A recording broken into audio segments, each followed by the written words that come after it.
ఈరోజు మన పోతన సురేష్ గారి పోతన నరేష్ గారి దగ్గరికి వచ్చాము. మన జనసేన సైనికుడు పాపం అకస్మాత్తు కాలం చేశారు ఆయన 2025లో. వాళ్ళ కుటుంబం చిన్నపాటి రైతు కుటుంబం, కూలీ నాలి చేసుకుని జీవనాధారం సాగిస్తున్నారు. మనోడు అకాల మరణం చేత వాళ్ళ కుటుంబం పాపం రోడ్లు పడే పరిస్థితి అయిపోయింది. 2 ఆడపిల్లలు, వాళ్ళు కూడా పాపం చదువుకుంటున్నారు, 9th నుంచి 10th క్లాస్కి వస్తున్నారు. వాళ్ళకి ఎంతో కొంత జనసేన పార్టీని ఆ సురేష్ గారు నమ్ముకుని ఉన్నారు కాబట్టి మన పెడ నియోజకవర్గం తరఫున నేను, మన దాసరి సచిన్ గారు, మిగతా జన సైనికులందరం కలిపి సుమారుగా 1,20,000 రూపాయలు వాళ్ళకి ఆర్థిక సహాయం చేయడం జరిగింది ఈరోజు.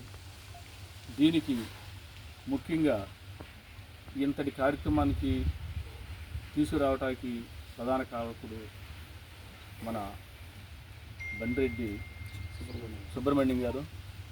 ఇట్లాంటి కార్యక్రమాలు మనోడు నియోజకవర్గంలో మంచి చేసుకుంటూ వెళ్తున్నాడు.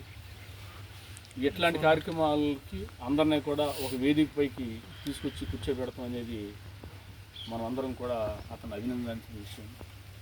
అట్లాగే మన సభ్యత్వాలు కూడా మనకి మేము ఎప్పుడో 2019లో మేము మామూలుగా న్యాచురల్గా చేయించాము. మేము అప్పుడు 3,000 నుంచి 4,000 చేయించాము.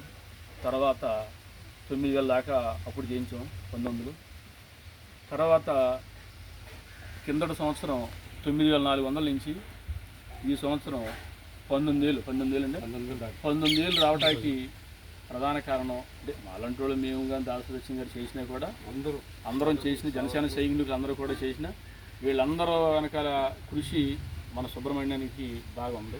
ఎప్పటికప్పుడే వాళ్ళందరినీ కూడా మమేకం చేయటం, మీరు ఇంకా చేయండి అని చెప్పేసి ఏ రోజుగా రోజు మీటింగ్లు పెడతాం, లేకపోతే వాళ్ళందరికీ కాల్ చేయటం అనేది ఒక పెడ నియోజకవర్గంలోనే సాధ్యమైంది, ఎక్కడా కూడా సాధ్యం అవ్వలేదు. ఎందుకంటే మన ఉమ్మడి రాష్ట్రంలో, మా ఉమ్మడి జిల్లాలోనే మన 19,000 వచ్చామంటే చాలా మంచి విషయం. ఈ విషయంలో కూడా సుబ్రహ్మణ్యాన్ని అభినందిస్తూ దీనికి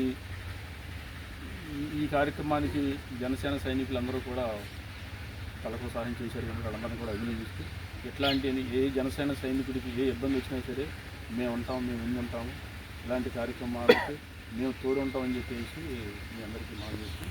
ఇట్లాంటి అంటే జనసేన పార్టీ పవన్ కళ్యాణ్ గారు దేవది ఫస్ట్ నుంచి కూడా ఆయన ఎవరైతే పేదలు ఉంటారో వాళ్ళని ఆదుకోవాలి మనం అనే ఆ ధ్యేయంతోనే పార్టీ స్థాపించాడు.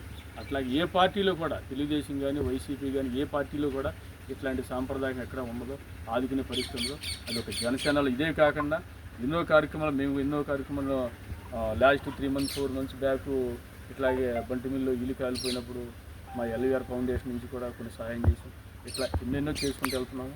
ఇట్లా మరిన్ని రోజుల్లో కూడా ఇట్లా మేము ముందు ఉంటామని చెప్పేసి మీ అందరికీ తెలియజేస్తూ సెలవు.